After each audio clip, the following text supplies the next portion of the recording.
At 36 years old, Aaron Jackson made $66,482 a year as a municipal lineman for a Marin in St. Louis. It was a good, steady living. It paid the $4,100 monthly mortgage on their beautiful 3-story brick home in Compton Heights, a house he'd bought with the inheritance from his late mother. It paid for the utilities, the groceries, and the occasional night out. What it didn't pay for, apparently, was a ticket into his wife's world. The air in the Chase Park Plaza Ballroom, a grand gilded space in the heart of Forest Park, felt too thin to breathe. It was saturated with the scent of 1,000 competing perfumes and the low, confident hum of generational wealth. Aaron felt like a foreign object, a piece of gravel in a finely tuned watch. His tuxedo, a $400 rental, felt stiff and borrowed against his skin, a costume he couldn't wait to shed.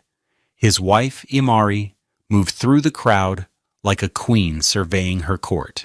Her dress, a shimmering column of emerald green silk that had cost a staggering $2,800, caught the light from the crystal chandeliers overhead. Her elegant locks were swept into an intricate updo, each twist and coil a testament to the 4 hours she'd spent at a high-end salon that afternoon. She was radiant, beautiful, and a complete stranger to him in that moment. Beside her, her sister Vivian was a smaller, sharper echo, dressed in a $2,200 black cocktail dress that was more severe but no less expensive. They laughed, a sound like tiny tinkling bells, as they greeted people Aaron had never seen before, men in bespoke suits and women dripping with diamonds that were undoubtedly real. He stood near the bar, nursing a glass of club soda that cost $12, watching her. Every time her eyes flickered in his direction, he offered a small, hopeful smile. Each time her gaze slid past him, as if he were part of the catering staff. The humiliation was a slow, creeping cold that started in his chest and spread to his fingertips. He was a prop, a placeholder husband required for appearances, but not for inclusion. He had spent 12 hours the day before up on a pole in the pouring rain near Dutchtown, splicing wet cable to restore power to 1,000 homes. His hands, even scrubbed clean, still bore the faint calluses and scars of his trade. Here, in this room of soft hands and softer lives, he felt marked. "Aaron, there you are," Imari said, her voice bright and brittle. She had finally drifted over to him, Vivian in her wake. "Having a good time?" The question was pure performance. "It's something," he said, his voice sounding rough and out of place. Vivian's eyes did a quick, dismissive scan of him, from the slightly too long sleeves of the rental jacket to his practical, comfortable $150 dress shoes. A tiny, cruel smile played on her lips. "He's a little overwhelmed, Imari. It's a lot to take in when you're not used to it."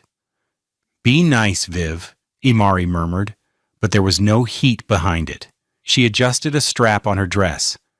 "Aaron, this is for my sorority's foundation. It's important. We're raising money for scholarships. It's about building a network. I know it's important to you," he said, trying to find common ground. "I'm proud of you." Imari's smile was tight. "Thank you." She didn't look at him when she said it. She was already scanning the room again, her focus elsewhere. "Oh, there's Judge Miller's wife. We have to go say hello. We're trying to get the judge on the foundation's board. Stay here. Get another drink." She gestured vaguely at his club soda before turning, her emerald dress whispering against the floor as she and Vivian disappeared back into the glittering throng, leaving him utterly and completely alone. He was not on her level anymore. He understood that with a devastating clarity. What he didn't know yet, standing there under the weight of 1,000 crystals, was that she had already filed a petition to take half of everything he had, believing his world was hers for the taking. Have you ever felt like a stranger in your own home? Tell us about a time you felt out of place in a comment below. We read every single one. Their life hadn't always felt like a performance. When Erin met Imari 2 years ago, she was a paralegal with bright eyes and a laugh that seemed to fill his small apartment on South Grand. He was a man still grieving the loss of his mother, a kind, strong woman who had been a pillar of her church community and had worked as a nurse for 40 years. She had been frugal and wise, and when she passed, she left Erin the house in Compton Heights outright, and an investment portfolio worth just over $1.2 million. He was a man of simple needs. The money was a shock, a responsibility he took with grave seriousness. It wasn't lottery winnings. It was his mother's life's work. It was a safety net for his future, for his family. When he told Imari about the inheritance, her eyes had widened. "Erin, that's incredible," she'd said, her hand on his arm. "Your mother must have been an amazing woman." At the time, he heard sincerity in her voice. He saw her as someone who could appreciate the legacy, not just the dollar amount. They married 6 months later in a simple ceremony at the Jewel Box in Forest Park, surrounded by a small group of friends and family. His friends from the Amerin Yard, burly men with warm smiles, had clapped him on the back. Her family, mostly Vivian and a few cousins, had been more reserved, their smiles polite but distant. The first year was good. He'd go to his job, climbing poles and fixing transformers, feeling a quiet satisfaction in tangible work. He'd come home, his deep brown skin smelling of fresh air and hard work, to the house his mother had loved. Imari would be there, and they would cook dinner together, her talking about her day at the law firm, him talking about the precariousness of a 40-foot climb. They were building a life. He used a small portion of the inheritance, about $50,000, to modernize the kitchen for her, installing a wolf range that cost $8,000 and a Sub-Zero refrigerator for another $11,000. "A happy wife is a happy life," his father used to say, and seeing Imari's joy in the new kitchen made the expense feel worth it. But then, things began to shift. It was subtle at first. Imari quit her paralegal job, which paid a respectable $55,000 a year. "The office politics are just draining, Erin," she explained one evening, swirling a glass of $80 wine. "And with your situation, there's no need for me to grind myself down for so little." He had frowned. "My situation? You mean my job?" "No, silly," she'd laughed, a little too brightly. "The inheritance, it's our cushion.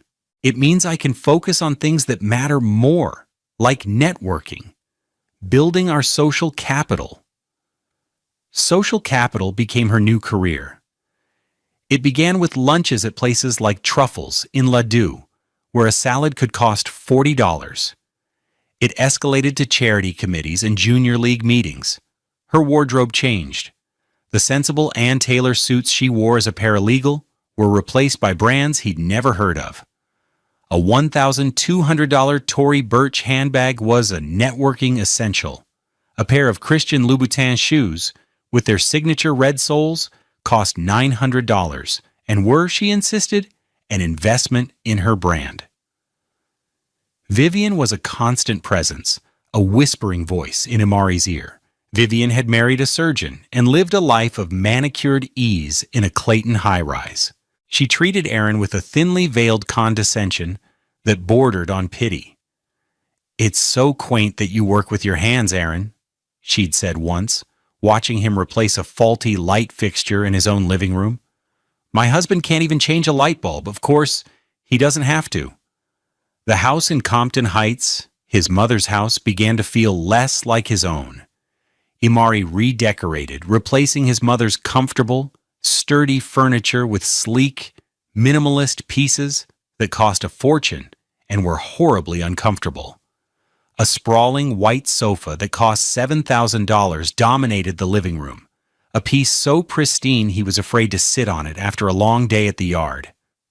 The walls, once covered in family photos, were now adorned with abstract art from a gallery in the Central West End, each piece costing upwards of $3,000. "We have to project a certain image, honey," she'd say, kissing his cheek. "It's all part of the plan." He never asked what the plan was. He loved her. He wanted her to be happy. He worked overtime when it was available, taking the storm calls and the holiday shifts to bring in extra cash so they wouldn't have to dip into the principal of the inheritance. That money was sacred. It was for their future, for children, for a time when he could no longer climb. He saw it as a foundation. He was beginning to realize she saw it as a launch pad. One afternoon, he came home early, covered in grime from a transformer that had blown, to find Imari and Vivian in the kitchen, surrounded by shopping bags. Bergdorf Goodman, Saks, Fifth Avenue. "Girls' trip to Chicago," Vivian announced brightly. Imari looked momentarily guilty. "We just did a little shopping." Vivian had some credit card points. Later that night, he saw the credit card statement on the kitchen counter. Over $15,000 in charges, a $4,500 Cartier bracelet, a $2,400 Burberry trench coat. There was no mention of points. It was all charged to the joint credit card he paid off every month from his checking account. When he quietly asked her about it, her expression turned cold. "Are you tracking my spending, Aaron? I thought we were a team. I'm building a life for us. Do you have any idea the kinds of people I'm meeting? This is how you get on boards. This is how you get access. You can't show up to a luncheon with the CEO of a bank carrying a cheap purse." He had backed down. He felt small, unsophisticated. Maybe she was right. Maybe this was a world with rules he didn't understand. He just kept his head down, went to work, and paid the bills, trusting that his wife knew what she was doing. He had no idea her plans had nothing to do with us and everything to do with her. The sorority gala was the breaking point, the moment the 1,000 tiny cuts of the past year coalesced into a single, gaping wound. It wasn't just being ignored. It was the active public display of his irrelevance. The condescension wasn't just from Vivian anymore. It was radiating from his own wife. After she and Vivian had left him by the bar to talk to the judge's wife, he watched them for nearly an hour. They never once looked back. They moved through the room, a unit of two, their laughter echoing, their hands touching the arms of powerful men and women. He was invisible. He tried to engage. He walked over to a small group near the silent auction tables. Quite a turnout. He said to a man in a perfectly tailored Tom Ford suit that probably cost more than his 2012 Toyota Camry. The man gave him a polite, blank look. Indeed. He then turned his back and resumed his conversation. Aaron retreated to the perimeter of the room, feeling the walls close in. He saw his own reflection in the dark glass of a window overlooking the park, a broad-shouldered black man with kind eyes, his neat locks resting on the collar of a rented tuxedo. He looked like a stranger to himself. He was Aaron Jackson, who could rebuild a city's power grid in the dark, who knew the precise tension for a high-voltage line, who could tell by the hum of a transformer if it was about to fail. But in this room, none of that mattered. Here, his skills were worthless. His calloused hands were a mark of a lower caste. The escalating betrayal wasn't just in the silence. It was in the brief, sharp moments of contact. Later in the evening, Imari needed him. She found him by the dessert table. "Aaron, I need you to go get the car. The valet line is going to be a nightmare. We're leaving in 15 minutes. It wasn't a request, it was an order, delivered with the casual authority of someone speaking to an employee. "Okay," he said, his voice quiet. He turned to leave. "And Aaron?" she called after him. He turned back. Her expression was impatient. "Can you try to look a little less lost? You're bringing down the mood." Vivian, standing beside her, snickered. It was a small, ugly sound. The words hit him like a physical blow. Bringing down the mood, he was an embarrassment. His simple, earnest presence was a stain on her perfect, curated evening. He nodded, unable to speak, and walked away. The sound of their renewed laughter following him out of the ballroom and into the cool night air. The drive home was a study in cold silence. Imari was on her phone, texting furiously, a small, satisfied smile on her face. The glow of the screen illuminated her features, making her look sharp and distant. The $4,100 monthly mortgage felt like a lead weight in his stomach. He was paying for a house where he was being treated like a tenant. "Did you have a good time?" he finally asked, his voice tight. "It was a fantastic night," she said, not looking up from her phone. "We raised over $200,000 for the scholarship fund. I made some incredible connections." "That's great," he said. "It is great," she replied, her tone defensive as if he'd challenged her. "This is important work, Aaron. It's about influence. It's about creating opportunities. It's a world you just don't understand." "My world is poles and wires," he said, the words tasting like ash. It was something she'd said to him before during an argument about money. She finally looked at him, her eyes cold in the intermittent glow of the streetlights on King's Highway. "Yes, it is. And there's nothing wrong with that. It's noble. But my world is about capital and influence. They're not the same. You're a good man, Aaron, but you're just simple. Simple." There it was. The word she used to dismiss him, to put him in a box. He was simple, quaint, a relic from a life she was trying to shed. He pulled into the driveway of their Compton Heights home. The house looked beautiful, stately, the warm lights in the windows a complete lie. Inside, the air was frigid. For the next few days, the chill intensified. Imari and Vivian were inseparable, their days filled with lunches and shopping, their evenings with whispered phone calls. When he entered a room, they would go silent, exchanging a look he couldn't decipher. He felt like a ghost in his own home. He would make dinner, and Imari would pick at her food, texting under the table. He'd ask about her day, and she'd give one-word answers. "Is everything okay, Imari?" he asked on Tuesday night, 2 days after the gala. They were in the living room, on opposite ends of the enormous, uncomfortable $7,000 white sofa. He was reading a manual on new fiber optic installation techniques. She was scrolling through her iPad. "Everything's fine?" she said, her voice flat. "It doesn't feel fine. It feels like you can barely look at me." She sighed, a long, theatrical sound of pure exasperation. She put her iPad down, the screen displaying the website for a luxury travel agency. "Aaron, I'm just busy. I have a lot on my plate. The foundation, my committees. It's a lot of pressure. You wouldn't get it." "Try me," he said, his voice pleading. She looked at him, and for a moment, he saw a flicker of the woman he'd married, but it was gone in an instant, replaced by a hard, appraising look. "It's just, we're on different paths, Aaron. We want different things. I'm trying to build something to get us to the next level. And sometimes it feels like you're an anchor holding me back." An anchor. A weight. He was not a partner. He was an obstacle. The cruelty of it was breathtaking.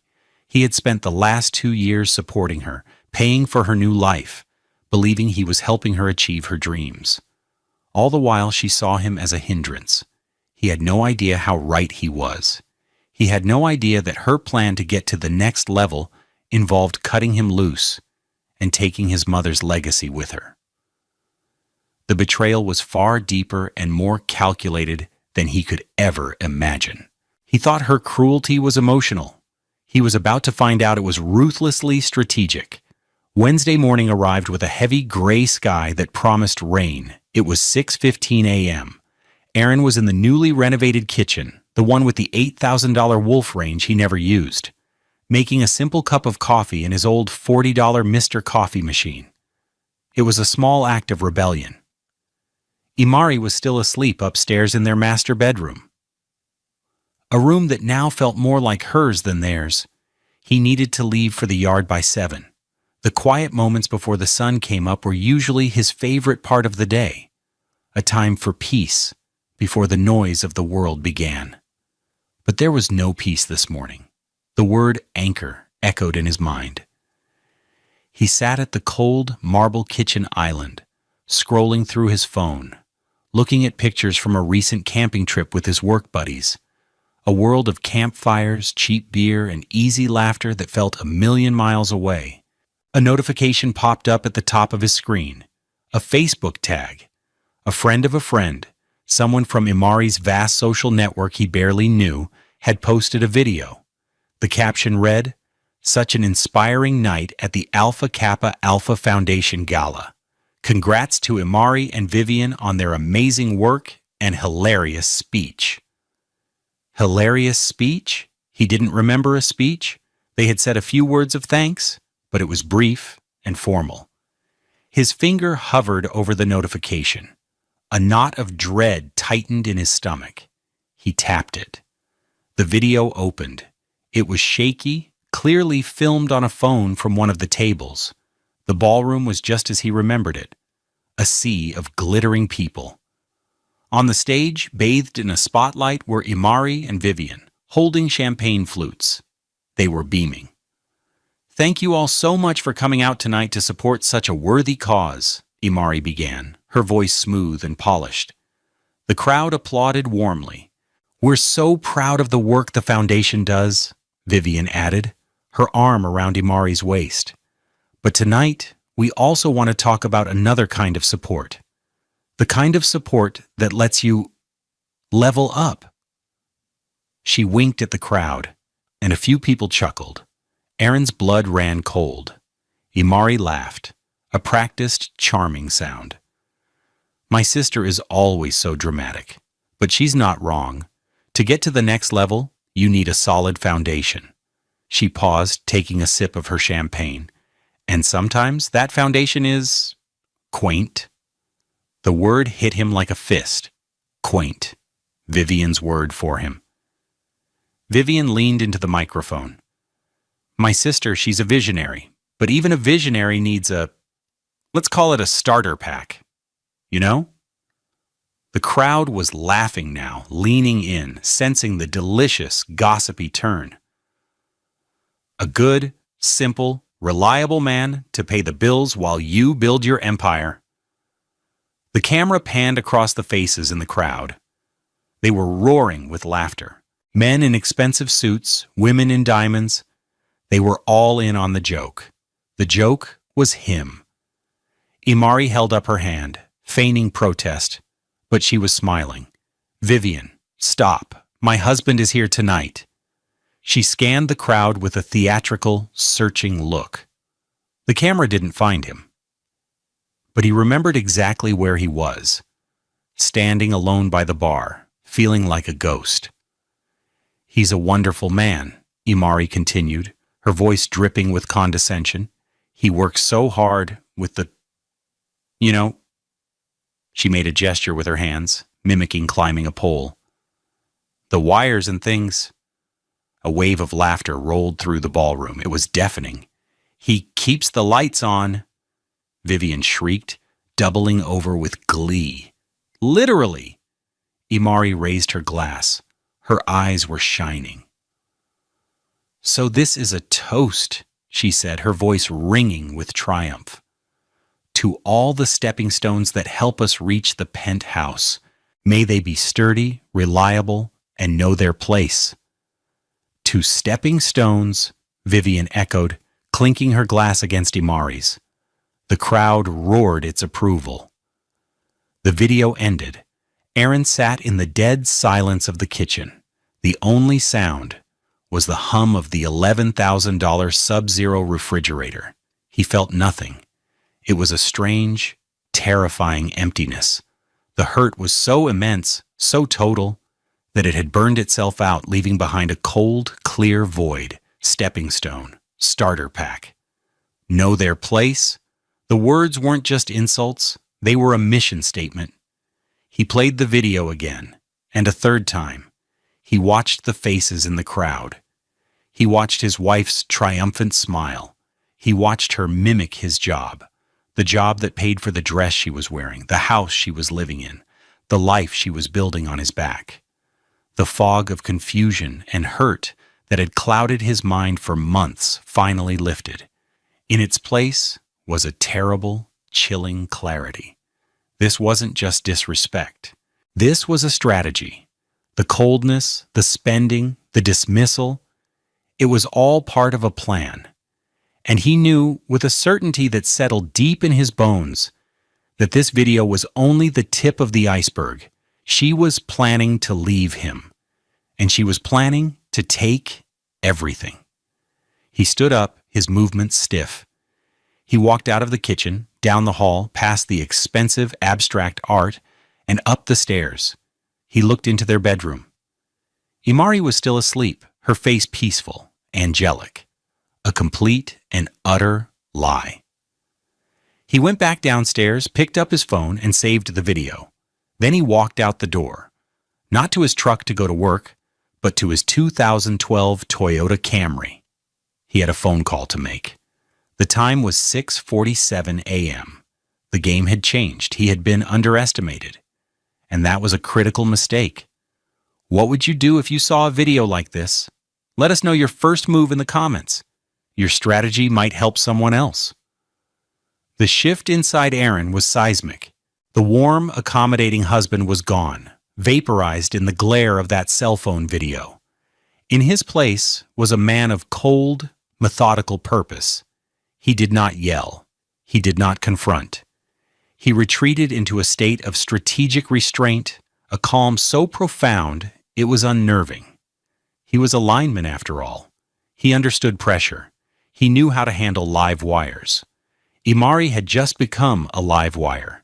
His first move was not to a lawyer, but to his financial advisor, a shrewd, 60-year-old man named Marcus Thorne who had managed his mother's portfolio for decades.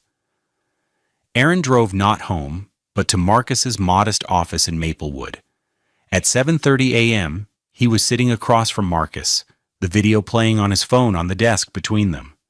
Marcus watched it without expression, his fingers steepled. When it finished, he didn't offer sympathy, he offered analysis. This is premeditated social positioning, Aaron. She's building a narrative to her social circle that she's outgrown you. It justifies the split that's coming. I know, Aaron said, his voice level. I need to know about the trust. A year ago, Marcus had been adamant. Aaron, your mother's money is a premarital asset, but the longer you're married, the more entangled it can become. Your wife, she has expensive tastes. You need to protect it. For your mother's legacy and for your own future. Aaron had resisted. It felt cynical, distrustful. But Marcus had been persistent. Finally, in early July, just 5 weeks before the gala, Aaron had relented.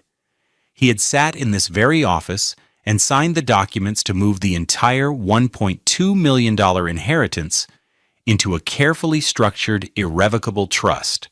He was the beneficiary, but he had no direct control over the principal. It was managed by a trustee, Marcus, and was legally firewalled from his personal assets. At the time, it felt like a hypothetical exercise. Now, it felt like prophecy. The trust is a fortress, Aaron, Marcus said, pulling up the file on his computer. It was signed, notarized, and funded on July 10th, 2024. The assets within it are not your assets. They are the trust's assets. They cannot be considered marital property in a divorce proceeding. Period. Aaron felt a wave of relief so intense it almost buckled him. It wasn't joy. It was the feeling of a man who realized his safety harness had held. So she can't touch it. She can't even get a court to look at it, Marcus confirmed. Her lawyer will know this. As soon as they see the paperwork, any claim on that $1.2 million evaporates. Aaron nodded slowly. The first piece of the puzzle was in place. He left Marcus's office and drove to work. He clocked in at 8:45 a.m., hours late, but his supervisor saw the look on his face and just nodded. He spent the day up a pole on Gravois Avenue, his mind 1,000 miles away. He worked with a focus that was almost meditative, his hands moving with practiced ease, replacing a faulty insulator. The physical labor grounded him. Up here, 40 feet in the air, the rules were clear. Physics, electricity, cause and effect. It was a world that made sense. At 11:30 a.m., his phone buzzed. It was Imari. He let it go to voicemail, then listened to the message. Her voice was syrupy sweet. Hey, honey, just calling to see how your day is going. I miss you. I was thinking we could go to that new Italian place in the Grove tonight. My treat. Call me back. Love you. He felt a chill, despite the midday sun. My treat. Love you. After days of cold silence, she was turning on the charm. Why? The answer was obvious. Her plan was entering its next phase.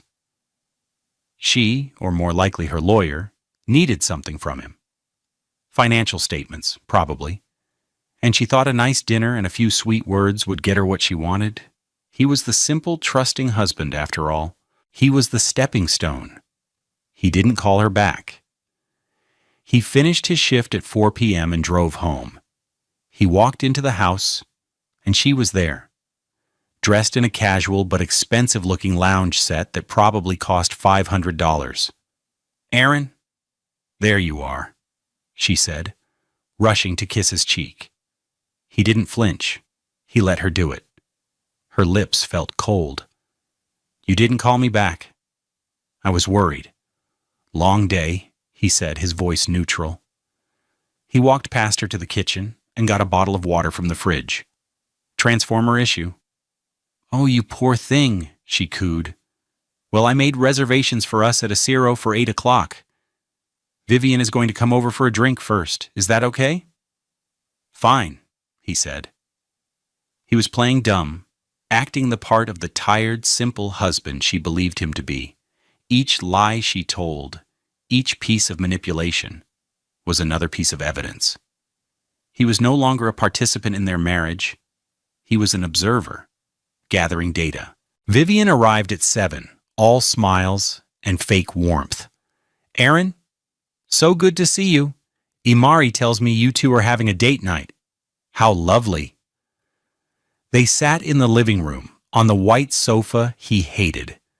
The sisters drank their $80 wine. He drank his water. He asked a simple, innocent question. So the gala was a big success, huh? I saw someone post a video of your speech. It seemed like the crowd loved it. Imari's smile froze for a fraction of a second. Vivian's eyes darted to her sister. It was a micro-expression, but he saw it. Oh, that silly thing? Imari laughed, a little too loudly. Vivian and I were just being goofy. You know how it is when you get a couple of drinks in you and a microphone. You called me a stepping stone, he said, his tone perfectly flat, as if asking about the weather. The air in the room changed. The temperature dropped 20 degrees. Vivian jumped in. Oh, Aaron, you can't take that seriously. It was a joke, a roast. We were just poking fun at the whole idea of power couples. It wasn't about you. Felt personal, he said, still calm, taking a sip of water. He looked directly at Imari. Imari's expression hardened. The mask of the sweet, loving wife fell away, replaced by the cold, condescending woman from the gala. Aaron, don't be so sensitive. It was a fundraiser. It was entertainment. You can't possibly be upset about that. Frankly, It's a little embarrassing." He just looked at her. He didn't argue. He didn't raise his voice. He just let her words hang in the air. The lie, the dismissal, the immediate pivot to making him the problem. It was all he needed. He had it on tape, and now he had it in person. He stood up. "You know, I'm more tired than I thought. I think I'm going to skip dinner." "What?" Imari stood up, her voice sharp with anger. "I have reservations. What am I supposed to do?" "Go with Vivian," he said calmly. "You two have fun." He turned and walked up the stairs, leaving them sputtering in his wake. In that moment, he wasn't playing dumb anymore. He was showing them the first glimpse of the man they had so badly misjudged, and they had no idea what was coming. The next morning, Thursday at 9 a.m. sharp, Aaron walked into the law offices of Devers and Associates. The firm was located in a modest but respectable building in Clayton, a world away from the flashy downtown towers where Imari's friends worked. The office was clean, efficient, and unpretentious, much like the woman who ran it. Ms. Devers was a black woman in her late 40s with sharp, intelligent eyes, her hair in immaculate Senegalese twists. She wore a simple but perfectly tailored navy blue suit that radiated competence. She didn't waste time with small talk. "Mr. Jackson," she said, shaking his hand firmly, "Marcus Thorne speaks very highly of you. Please have a seat. Tell me what's going on." For the next 30 minutes, Aaron laid it all out. He spoke with the same calm precision he used to describe an electrical grid. He started with the marriage, Imari's change in behavior, and the escalating spending. He detailed the events of the gala. Then, he placed his phone on her polished mahogany desk and played the video. Ms. Devers watched it, her expression unreadable. When it was over, she was silent for a long moment. "And she said this was a joke." "She said I was being sensitive," Aaron corrected. Ms. Devers nodded slowly. "Theatrical cruelty.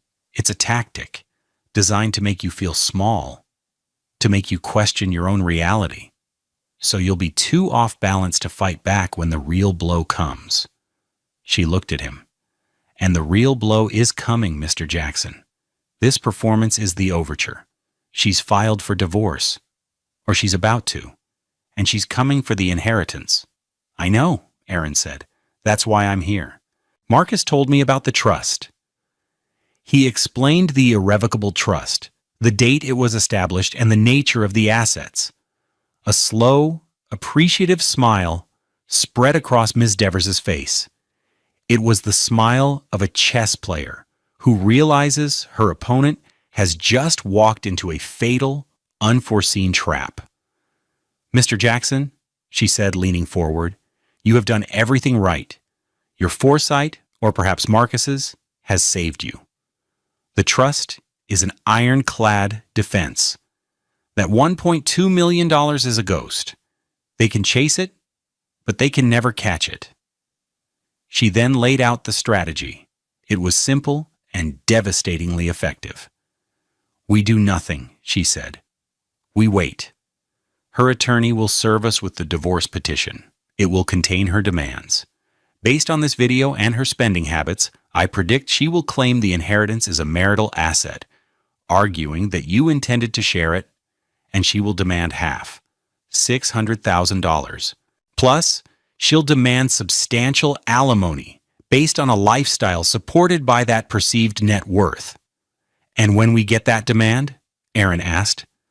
"When we get that demand," Ms. Devers said, her eyes gleaming, "we will respond with a single document, the certificate of trust.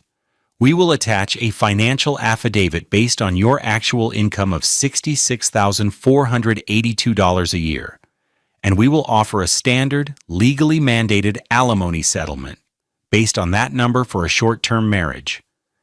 In this state, for a 2-year marriage at your income level, she'll be lucky to get $1,800 a month for 12 months. The numbers were stark. The difference between the life Imari had planned and the one she was about to get was catastrophic. A one-time payment of maybe $21,600, not the $600,000 she was counting on. Her entire case is built on a fantasy, Ms. Devers continued. Her lawyer is likely operating on contingency, meaning he only gets paid if she wins a large settlement. The moment he sees that trust document, he will know his payday has vanished. The financial incentive to fight for her will evaporate. He'll push her to settle, and settle quickly. Aaron felt a grim satisfaction settle over him. This wasn't revenge, it was justice. It was cause and effect. What about the house? You purchased it before the marriage with inheritance funds. It is your separate property. She has no claim to it. She will have 30 days to vacate. The plan was set. The pieces were in place. All he had to do was wait for Imari to make her move. He left the lawyer's office feeling lighter than he had in a year. The quiet calm was no longer just a defense mechanism. It was a source of strength. He was protected. His mother's legacy was safe. He had been underestimated, but he had not been unprepared. He drove back to his route. The city of St. Louis spread out below him from his perch atop a utility pole and got back to the work of keeping the lights on. The strike came on Friday. Not Wednesday as he initially thought, but 2 days later. 2 days Aaron spent living in the same house as his wife, a stranger who smiled at him while plotting to take him for everything he had. He moved with a preternatural calm, a man walking through a dream. He went to work. He came home. He ate the simple meals he prepared for himself. He answered her questions with polite, non-committal answers. He was a gray rock, offering her no emotional surface to cling to, no drama to feed on. Her frustration was palpable. Her saccharine sweetness had curdled into sharp-edged impatience. She needed him to engage, to argue, to give her something. But he gave her nothing. At 2:17 p.m. on Friday, while he was coiling a rope at the base of a pole, his phone rang. It was Ms. Devers. "Aaron," she said, her voice crisp and professional. "We've been served. An email just arrived from her counsel, a Mr. Fitzgerald. It's exactly as we predicted." Aaron leaned against the rough wood of the utility pole. "Tell me." "Petition for dissolution of marriage," Ms. Devers read. "It cites irreconcilable differences. Standard. Now, for the interesting part. Schedule of assets and demands. She claims your inheritance, valued at $1.2 million, is marital property due to verbal commitments and shared financial planning. She is demanding an equalization payment of $600,000. Furthermore, she is petitioning for monthly spousal support of $15,000 to maintain the standard of living established during the marriage. And she's requesting exclusive use of the Compton Heights residence." Aaron almost laughed. It was so audacious, so completely detached from reality. $15,000 a month. The arrogance was breathtaking. "She thinks my salary is a rounding error." "She thinks the trust is your personal piggy bank," Miss Devers corrected. "Mr. Fitzgerald is either incompetent or he's taking a wild swing on a contingency basis, hoping you'll be intimidated into a quick large settlement. He has made a grave professional error." "So what now?"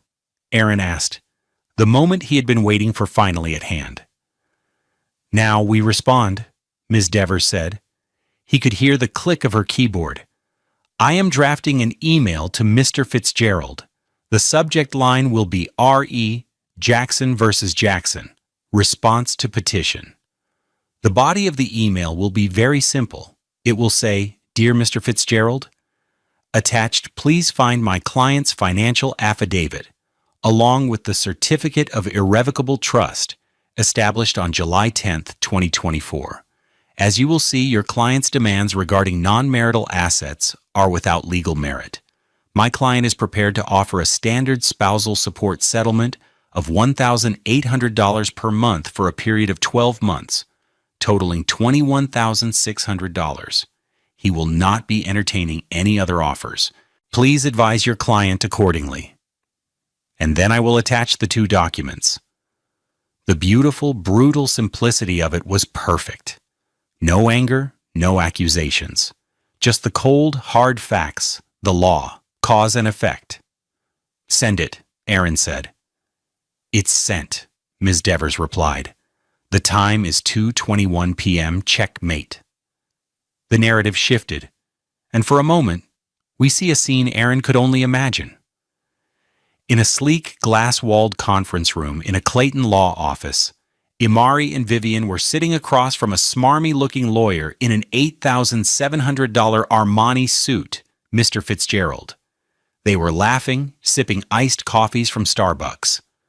$15,000 a month is just our opening bid, Fitzgerald was saying, beaming. Once we get his full financials, I'm confident we can push for 20, and the $600,000 is a slam dunk. He commingled the funds by paying your bills. He made verbal promises. It's a classic case. Imari looked at Vivian, her eyes alight with victory. Their plan had worked. She was finally shedding her starter pack husband and ascending to the life she deserved. Her phone buzzed. It was a text from Vivian's surgeon husband. Heard about the divorce? Classy move, Imari. You're better off. She smiled. Her social circle was already validating her decision. Then, an email notification popped up on Fitzgerald's laptop screen. Ah, he said, rubbing his hands together. A response already. Their lawyer must be eager to settle. Let's see what they're offering. He clicked open the email. He read the spare, devastating text. His confident smile faltered.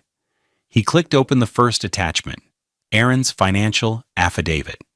It showed a single source of income, $66,482 a year from Aaron. No investment accounts, no savings over $10,000. What is this? Imari asked, her voice sharp. Where's the rest of it? Fitzgerald ignored her, his eyes wide with disbelief as he clicked the second attachment.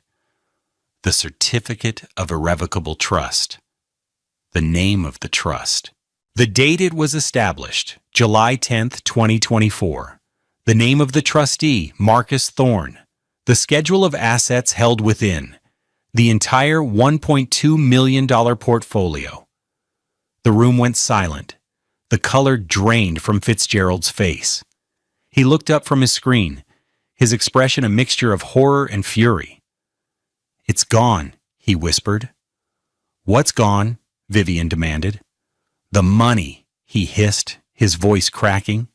The entire inheritance. It's in an irrevocable trust. It was moved over a month ago, before you filed. He looked at Imari, his eyes full of accusation. It's untouchable. It's not his asset. We can't go after it. Did you know about this? Imari just stared at him, her mind refusing to process the words. A trust? What are you talking about? He would have told me. Clearly he didn't, Fitzgerald snapped, his professional facade crumbling.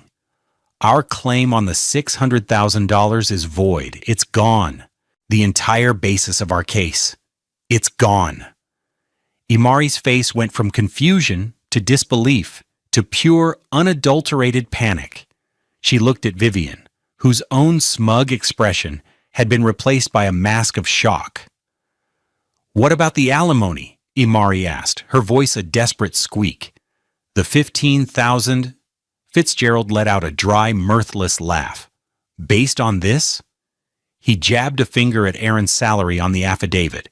Based on $66,000 a year?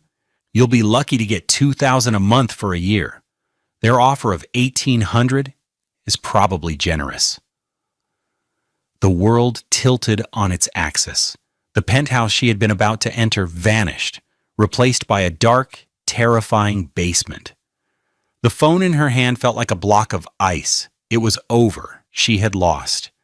Her simple, quaint, stepping-stone husband had outmaneuvered her completely. He wasn't a stepping stone. He was the ground, and she had just fallen off a cliff. Her hand trembled as she scrolled through her contacts and found Aaron's name. She hit call. It went straight to voicemail. The first of many messages began, each one a step down into the abyss of her own making. Voicemail 1, 2:35 p.m. Aaron, it's me. My lawyer just got a very confusing email from your lawyer. There has to be some kind of mistake about a trust. Call me back immediately so we can clear this up. Tone, confused, demanding. Voicemail 2, 2:50 p.m. Aaron, pick up the phone. I don't know what kind of game you're playing, but this isn't funny. You can't just hide money from me. That's our money. We talked about our future. Call me. Tone, angry, accusatory. Voicemail 3, 3:15 p.m. Please, Aaron, just talk to me. I don't understand. Why would you do this? Why wouldn't you tell me? I thought we were a team. Was everything a lie? Please just call me. Tone, pleading, cracking. Voicemail 4, 4 p.m. You think you're so smart, don't you? You and your little lineman friends. You think you've won? You've destroyed our life. You've destroyed everything. For what? To feel powerful for once in your simple little life? Tone, vicious, enraged. Aaron, standing at the Amerin yard at the end of his shift, listened to the voicemails one by one. He felt nothing but a profound, quiet finality. The storm had broken, and he was still standing. The consequences cascaded with the swift, brutal efficiency of a power grid failure. Imari's world, built on a foundation of perceived wealth and social leverage, collapsed not in a slow crumble, but in a single, catastrophic implosion. Each downfall was a direct consequence of her own actions, a bill coming due for a debt of her own making. Consequence 1. The legal annihilation. Mr. Fitzgerald, her high-priced lawyer, dropped her as a client within 24 hours of receiving Ms. Devers' email. His contingency fee model was based on a massive payout from the inheritance. With that gone, Imari was a liability. He sent her a bill for $10,000 for his consultation and filing services, and wished her luck in securing new counsel. She couldn't afford a new lawyer, and no one would take her case on contingency now. She was forced to accept Aaron's original offer, $1,800 a month for 12 months. And she had to vacate the house in 30 days.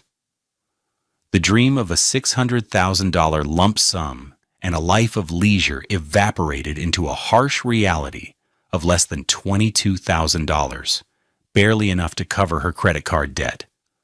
Consequence 2, the financial ruin. The credit cards Aaron had been faithfully paying were maxed out. The $15,000 from the Chicago shopping trip, the daily $40 lunches, the constant upkeep of her brand, it all came due at once. The total debt was over $40,000. With no job, no husband's salary, and only a meager temporary support payment, she was insolvent. The white BMW 3 Series, a $43,000 car with a lease payment of $650 a month, was voluntarily surrendered. She went from driving a luxury sedan to taking the bus. Consequence 3, the social exile. The gala video, which had been a source of smug laughter among her circle, was suddenly seen in a new, harsh light. Aaron, through a discreet conversation between Ms. Devers and a well-connected acquaintance, let the true story leak, that Imari had filed for divorce and attempted to seize his premarital inheritance just days after publicly mocking him. The narrative flipped overnight. She was no longer a visionary shedding a simple husband. She was a greedy, cruel opportunist. The friends who had validated her, the powerful people she had worked so hard to cultivate, distanced themselves immediately. Their world was built on the careful management of reputation, and Imari was now toxic. The invitations stopped. The calls went unanswered. The woman who had defined herself by her social capital found herself bankrupt. Consequence 4, the humiliating downgrade. 30 days after the divorce was finalized, Imari had to move out of the beautiful Compton Heights house. She had no choice but to move in with Vivian.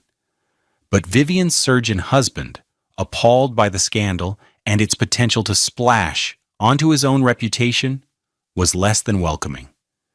The sisters didn't end up in Vivian's spacious Clayton high-rise. The surgeon rented a small, $1,300 a month, two-bedroom apartment for them in University City, a clear signal that their reliance on his wealth was over. Imari went from a 3,500 square foot historic home to sharing a cramped apartment, the air thick with the stench of failure and mutual blame. The $7,000 white sofa was sold for $500 on Facebook Marketplace. The $2,800 gala dress hung in the back of a tiny closet, a bitter reminder of a life that was now a fantasy. Consequence 5. The sisterly fracture.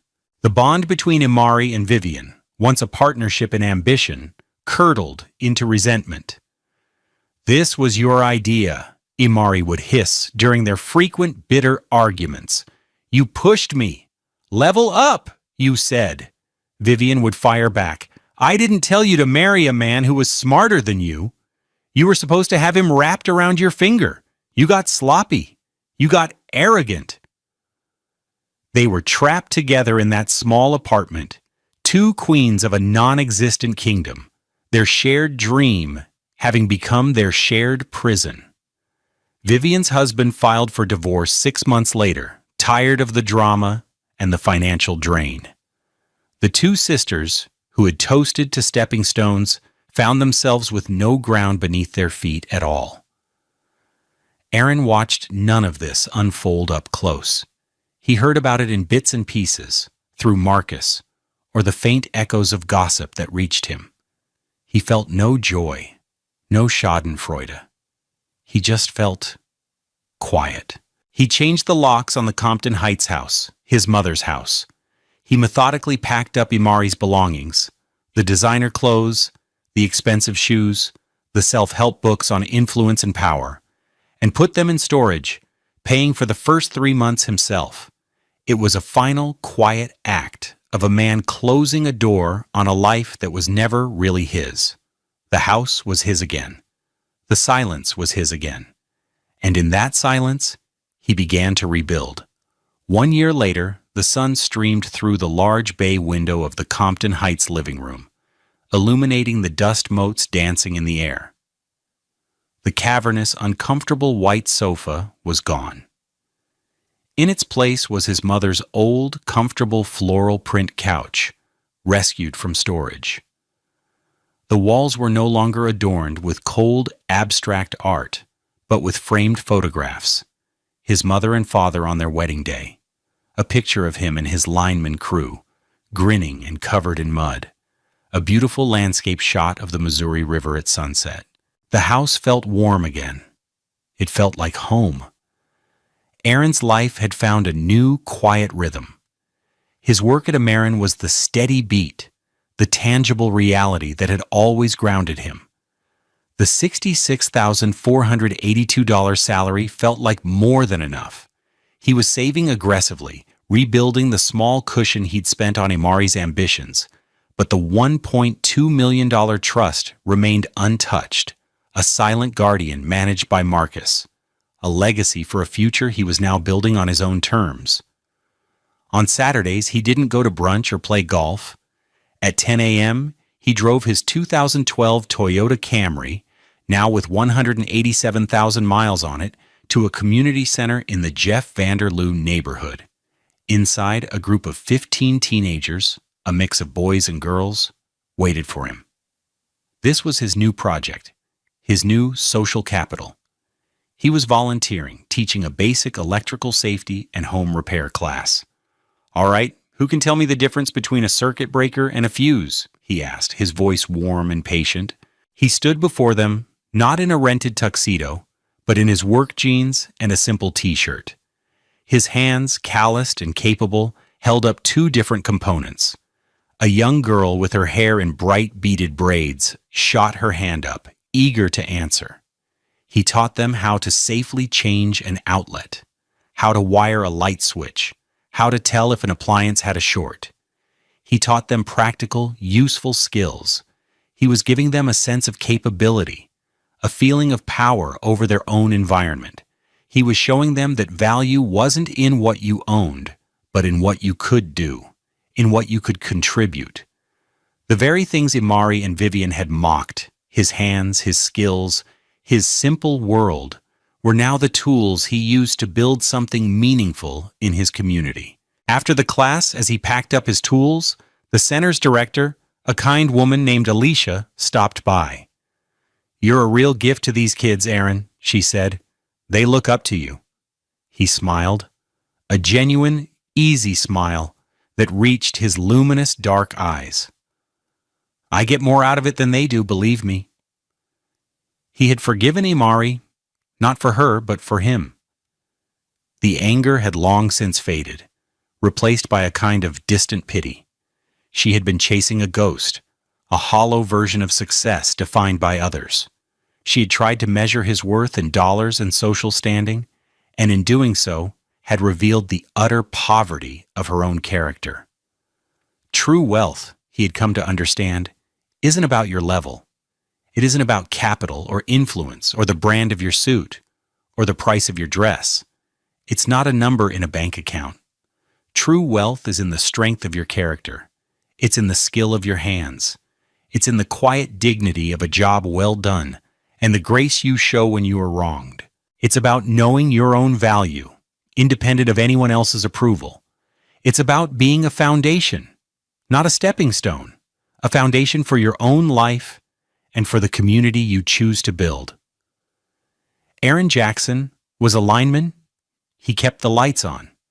And for the first time in a long time, his own world felt brilliantly, beautifully, and completely illuminated. We all face moments that test our character. How do you define true wealth and success in your own life? Share your thoughts in the comments below, and let's continue this important conversation. Thank you for being a part of the Love Beyond Pride community.